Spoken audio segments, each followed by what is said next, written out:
Tuloy-tuloy ang paghahanda ng Office for Transportation Security sa ilalim ng Department of Transportation para sa Christmas season.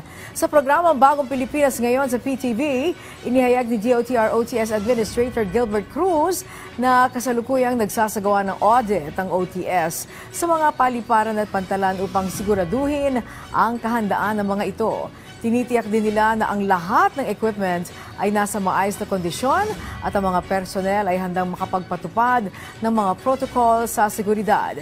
Pinaigting din ang information campaign tungkol sa mga bagay na hindi pinahihintulutang dalhin sa mga airport at seaport. Nagdagdag na rin ang OTS ng mga tauhan na kasalukuyang sumasailalim sa pagsasanay para sa screening at paghahanda ng X-ray machines.